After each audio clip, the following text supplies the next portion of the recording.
Always great catching up with my next guest, Billy Quarantillo. He's got a home game. He's going to be taking on Cub Swanson, UFC Tampa, December 14th. Doesn't get much better than this. Billy, how you doing, man? I'm doing great, James. Thanks again for having me. Like always good chatting with you. Yeah, for sure. It always means we got a fight coming up. You're coming off a win. It's always a good thing. And man, you got to be happy to finish the year like this. You get to fight in Tampa, which is sort of your newly adopted home, and you get to fight a legend like Cub Swanson. How cool is this? Yeah, it's incredible, man. It's things usually work out when you put a lot of hard work in and just pray on good things. And I kind of got lucky because my last performance wasn't a good one at all. I was pretty disappointed with myself. But I got a great opportunity to redeem myself, and in my hometown, I live about 20 minutes away from the arena. So nice. Really looking forward to this one. When did you find out? I feel like this was one of the fights they kind of announced a bit earlier. Yeah, when I've known now for a little over a month, I think. Oh, okay. Okay. Yeah, so I've known I had a solid 8-9 week training camp, which was always good. Nice. I was in really good shape even before the training camp because there's a little bit of a longer layoff than I'm used to. I was hoping for something earlier, but there really wasn't that many great opportunities that they were mentioning to me. And I heard rumors about UFC Tampa for a while now. And, everything just kind of lined up perfectly. When my manager, Matt Arroyo, called me and mentioned, he's like, "Hey, man, you ready?" And he's like, "All right, UFC Tampa." And I was already like, "Are you serious?" Like, I was so excited. And then he mentioned Cub Swanson. I was like, "Oh, man, this is the real deal. This is a big fight." And I know it. I'm sure he knows it too. This is a big one. And we're all everyone in my camp's been really excited this training camp, and it just means a little bit more that it's in Tampa. Now, I've seen you at like the UFC Expo and stuff, like in the summer. Like I know the fighters do like the guest appearances. I've seen Cub there as well. Have you guys met before? We've never. I don't think we've officially ever like shook hands and talked. We've definitely seen each other. We've probably given each other some nods or whatever. I've seen him. I think in New York, I saw him there for a little bit with someone. But we've never like officially met. But that'll change in a few weeks. Yeah, no, for sure. Yeah, I didn't think there was much of a history there, obviously, with where you both live in the world. He's obviously out in, I believe he's out in California, and you're out, obviously, where you're at in Florida. Stylistically, how are you looking at this one? I mean, I don't think you can find a boring Cub Swanson fight, so I think this has got like fight of the night written all over it. Yeah, I think that's the most exciting part. And obviously he's a legend of the sport. He's already in the Hall of Fame. And again, I like fighting guys that are going to give me, an exciting matchup. He's not one of these like boring wrestlers or someone who's trying to win on points. I know what I got myself into. He's coming out there to try to knock my head off. He's going to, do everything he can do to get a highlight reel finish. And I'm going to do the same. So I completely agree. This could be a fight of the night, or I'm hoping for a performance of the night. Bonus to end the year, especially with 2 kids now. That would be a nice one. But I just need to go out there and get a big win and a big statement win. And this would be a statement win for my whole career. Yeah, absolutely. The accolades of Swanson, you get to fight a legend like that. It's very cool. Anything different for camp? Who are you mainly working with? Who have been some of the main training partners this camp? Yeah, we've done a few things differently. Like I said, my last training camp, there was just a lot of like personal stuff that was going on that I was having to deal with. New business owner. My wife was, 8.5 months pregnant. So it was just a lot of other stuff on my mind. For this camp, we're just locked in, man. We're locked in. We got Shane Burgos, my old cool. nemesis. Shane Burgos, he's actually going to be in my corner, which is pretty cool. No way. Oh, cool. Yeah, okay. He has a win over Cub Swanson, and he moved down here to Tampa about 6 months ago, and we just hit it off right away. He's been at my gym pretty much every week, helping me out with different aspects of my game. He obviously knows Cubs game really well, and he has some things that he knows will work on him. So I was like, I invited him out to my corner. He's got an amazing family, and so Shane's been a big one. A couple of guys, Blake Smith, who's a former CFFC champion. He's 9-4 as a pro now at 155. He's been helping me out quite a bit. Will Rentz is another guy who I kind of brought up from scratch. He's 4-2 as a pro now. And I think you'll see both those guys in the UFC within the next couple of years. And then, of course, my head coach, Matt Arroyo, who's been with me since day one. We all understand Cubs game and what he's capable of. So we're all taking him very seriously. And I just feel like things are clicking a lot more than they were last training camp, where I was kind of, just kind of figuring out owning a new gym now. I was doing a lot of my training there, and it wasn't as established as it is now. Right now, we got really good looks there pretty much day in and day out. What brought Shane down, and like how was that connection? Like, did you guys just keep in touch? Like after, or like how did that come together with you guys training together? Like you mentioned him moving down there, but like what was that initial conversation like? Like, hey, we're gonna train together. Yeah, so he was actually looking for places to live in Tampa. I don't know what exactly brought him to Tampa. Probably the weather, Yeah, it's nice down there. That too, but I know stuff's getting crazy in New York too. So or New Jersey, wherever he's living. He could have went anywhere, like anywhere in Florida, obviously. So I don't really know exactly what brought him here, but he reached out to me for the first time and was like, "Hey man, we're looking at places. Can me and my brother and my family come get some training in there?" So when he first came down, we had some training in at my new gym. We hit it off right away. And he's always, obviously we shared the cage. We had an incredible fight against each other. So we've always had that like mutual respect. He's a guy from New York, just like me. And like what you said, I think he was kind of sick of living in a blue state that taxes so much. So he wanted to kind of, get down here, buy some property and start, living the second half of his career. So we hit it off right away, and then I gave him some recommendations on places where he could move to. He ended up finding a beautiful house in it's called Lakewood Ranch. It's probably about 45 minutes away from Tampa. And then he made the move, and pretty much from day one, he's just been at our gym. He's brought a lot of experience, a lot of good energy that it's really helping out with the gym. It's helping me out, and of course we're good training partners. We're about the same size. And he had a bit of an ankle injury that the last few weeks, but it's actually been helping him coach me even more. So like I've been sparring, he's been coaching me in my corner, and he knows that when he's got a fight coming up, I'll definitely help him with that too. Cool. Love seeing that. So you mentioned him in your corner. Is Matt Arroyo going to be in your corner as well? Who will be in the cage with him, you? Matt Arroyo, and Will Rentz, who's been, he's kind of like my protege, just a phenomenal wrestler. He's, like I said, he's 4-2 as a pro. His 4 wins were all pretty dominant. His 2 losses were the one fight he went into the fight. He didn't realize he had a broken leg. His leg was, it was bothering him a little bit, but he's so tough. He didn't realize it was like literally a broken leg.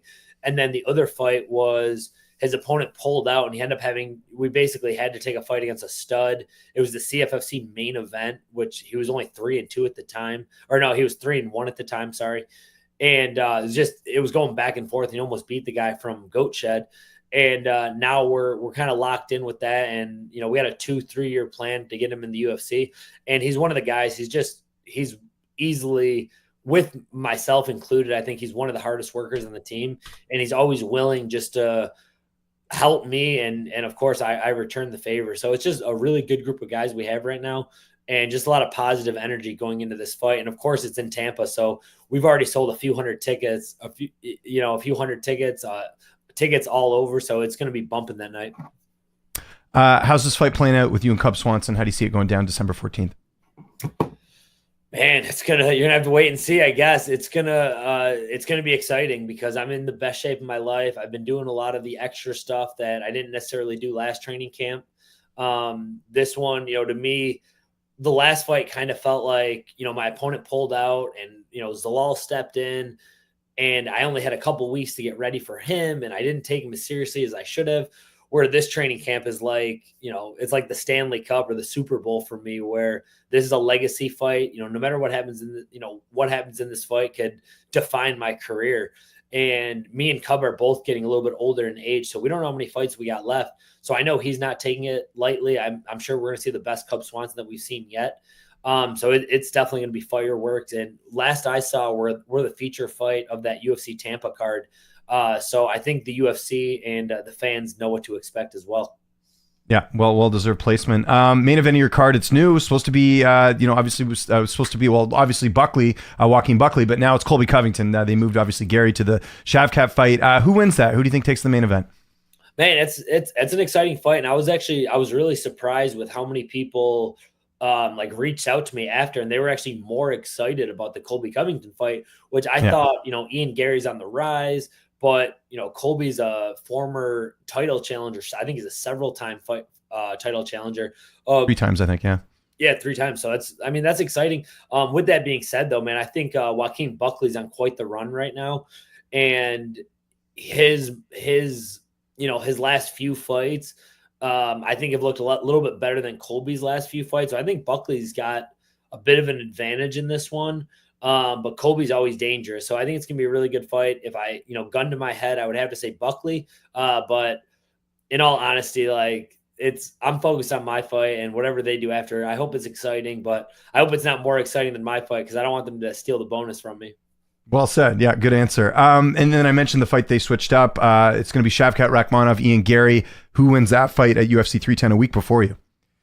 Yeah, I think I think a lot of people didn't want to fight Shavkat because he's that guy, man. I think he's going to have a bit of an advantage over Ian Gary. I think he's going to take that one.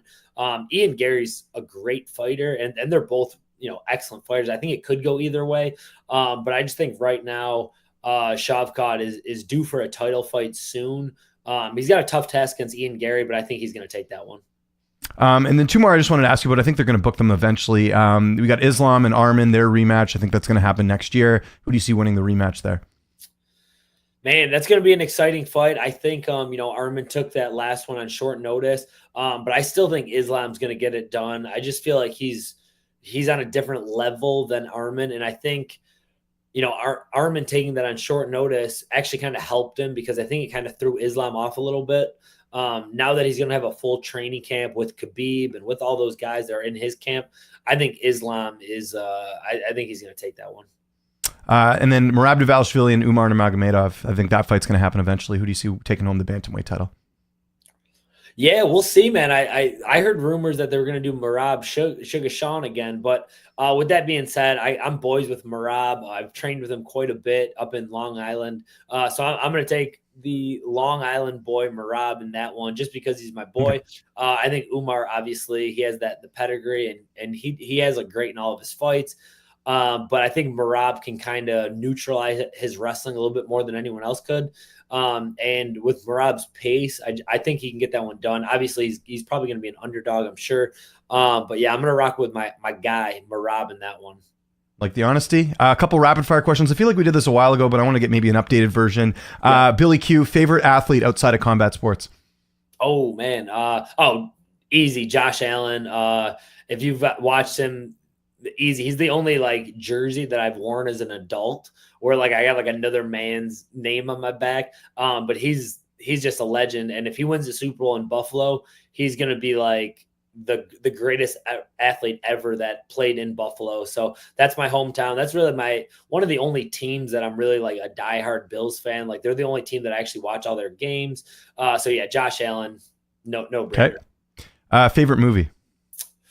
Favorite movie? I think it's always been Goodfellas. I just love how it was shot, how it was done. It was, obviously I was super young when it came out, but when I watched it older, I think I spent a good amount of time, my last name, my grandfather being from Italy, just has that Italian gangster, that vibe to it. And it's just hard to top that one with new movies. I think Martin Scorsese is probably the best movie director of all time. There's probably some other ones that I really enjoy, but that's just always. No, you have me a Godfather. You're good. Yeah, just we'll do these rapid fire styles. Okay, so just you can just say, and I don't even have to question it. It's all good. It's just your opinion. Favorite actor or actress? Favorite actor? I'd probably go. I'm trying to think. I'd probably go Robert De Niro. Perfect. Favorite TV show? Favorite TV show? Probably The Sopranos. Great choice. I would be disappointed if you didn't say that. That's also my favorite TV show. Favorite comedian? Favorite comedian of all time, I would say Dave Chappelle. I'd say right now Shane Gillis has just been killing it. I'm looking forward. Yeah. We've DM'd each other a few times, so he's cool. No way. Responding. Oh, cool. I love Shane. He's responding back to me, and I'm hoping to see him in. I think he's coming to Tampa in March. Hopefully, okay. See him. Favorite travel destination? Favorite travel destination? It's got to be my hometown, Western New York, Lewiston, New York, more specific. Really small town right on the Canadian border. Love it there. There you go. Favorite cheat meal? Favorite cheat meal, especially right now, pasta. Probably pasta, but I'm looking forward to some pizza too. But I'm super strict this camp, so right now pasta. I'm missing pasta. I haven't had it in a while, so some good pasta. Favorite animal? Ooh, that's a good one. Favorite animal? Blah, blah, blah, blah. I would say a big giant octopus because that's Billy the Squid. People are like, oh, that's not really a squid, but that's. I just think they're very interesting creatures. What's your hidden talent? What's something else you're good at besides fighting? Probably hockey. I played hockey all throughout high school. I don't watch it anymore like I used to. I used to be a diehard Bill or a Sabres fan, but I just haven't had the time to watch it. So I could definitely I haven't put on the skates in a while, but I bet I could still do pretty well. I would say hockey and probably like snowboarding, which I haven't done in a while either, but I was really good back in the day. Good to know. I should organize like a street hockey game between UFC fighters and media members. I Oh think there's man, a few I'd that be play down. hockey, so I'll As figure long as that it's out. not like the basketball game where Jamal Hill got Yeah, hurt. yeah, bust his ankle. No, it'll be a little less rigorous street hockey. That's why you do street hockey instead of ice hockey. Ice hockey you could slip and fall, right? Yeah, it can get And last one, what is your biggest pet peeve? you know what? My biggest pet peeve, I thought about this the other day and it's it is what it is. It's when so obviously as a fighter, like I'm always hurting my hands. And when I go to fist bump somebody, now what I do, like I'll go to fist bump them and I can't stand it when people like punch my hand really hard. I'm like, why the fuck would you do that? Like Yeah, like I don't need my hands hit that hard. So like when it's a big pet peeve of mine when I like I just want like a little dab. And when people punch my hand hard, like I lose my shit. So it's definitely that. So actually what I do now is like a lot of times when I'll do this and it looks like they're going to hit me hard, I just open up my hand and kind of catch it and just, some smart people don't defense. like it, but I just can't like, I mean, man, like maybe I should stop fist bumping people, but it's just a nice, easy thing to do. But when someone punches my hand hard, I'm like, dude, why Yeah. would you do that? Like it just doesn't make any sense to me, but it is, Um, that's why it's a pet peeve. do you have a couple more fights on your UFC contract, or was this part of a new one? What's the latest on your contract? No, I got 2 fights left, and I don't really have Nice. like a real management team. So we'll see what happens after this one. Maybe I might just do it myself, Mhm. or I'm kind of taking it fight by fight, and we'll see what happens. I'm going to be 36 by this fight. I think I got a couple good years in me, maybe like a handful of fights. So I look forward to giving these last few fights everything I got. Love it. Did you watch Mike Tyson and Jake Paul? And if so, what did you think? Yeah, I did. It was honestly like I wasn't hating on it. The Netflix buffering was driving me crazy. It felt like it was like buffering. And then you saw the Mike Tyson interview and you see his butt cheeks crystal clear. I thought it was a way like Netflix was like trolling us. But overall, the actual fight, it was kind of like what I predicted. I thought Mike would look pretty decent in the first round. He had like his old school head movement, and it's hard to sustain energy, especially being that age. And I was joking. I was like, even having it late at night, he was probably getting tired. He probably woke up at 5 a.m. like most 64, most 58-year-old men do. So they should have done it like a midday, like a noon type fight would have maybe helped him. But it went how I thought it was going to go. I didn't think Mike was going to get knocked out, and I didn't think he would look super impressive either. So it was kind of like what I thought. But I didn't pay for it, obviously. So I wasn't disappointed in it. And it was what it was. What'd you think of John Jones beating Stipe? That one too. I think I think it kind of went how I thought it was gonna go. I thought when Stipe walked out, like he looked like he had like bags under his eyes. Like he looked like he was just tired, man. Like he looked like he was ready to retire anyway. I felt like Stipe had his moments with the boxing. Like, there was a couple times he had some flurries. But I predicted Jones was gonna submit him in the first round. And then when he took him down and took him out, I was like, there it is. So I think Stipe did a good job surviving all that. And that was one I probably could have predicted too, like with John Jones getting the finish.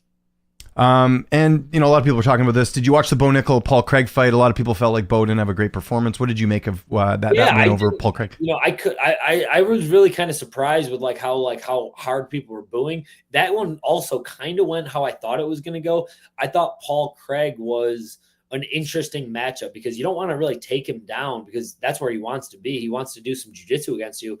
So I think Bo did what he had to do to get the win. You know what I mean? Like it can't always be like this big dominant fight.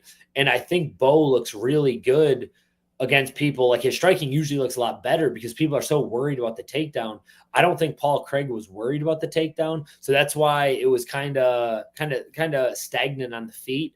But I think Bo did what he had to do. And that's actually a pretty big win for someone I think he's only like 6-0 or 7-0 now. So I didn't really understand what people were expecting, but I thought it was a pretty good win.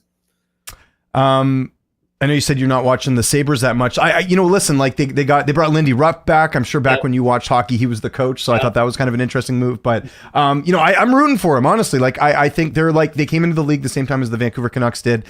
Same sort of thing, like not a lot of success. Are you optimistic at all? Like, it seems like every year they're getting more talent, but they just haven't turned that corner yet. But they got some good pieces though, I think. Yeah, I'm always, and my brother Austin watches like every single game. Like we grew up watching all the Sabres games. I'm definitely optimistic. I usually will start like, a couple of years ago, they started getting some buzz like towards the end of the season.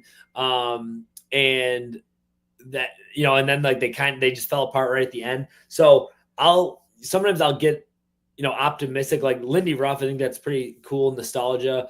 And then, like I'll get excited if they can start, if it gets a little later in the season, they start doing well, I'll start turning some of the games on. But honestly, like in the last couple of years, especially like having 2 kids, being a gym owner, fighting in the UFC, there's only so much bandwidth. Yeah. There's only so much time. And I've just been focused on, trying to get to that next level in my life. And they a lot of times it's disappointment after disappointment. We were joking the other day that they're actually one of the worst franchises, like in all the major sports, which is kind of, upsetting. But if you look at like their records and, their lack of Stanley Cup, it's, it's hard to argue, but I'm always, they'll always have a sweet spot in my heart. And I'll never switch to like being like a Lightning fan or like a Bucks fan. It's always Bills and Sabres.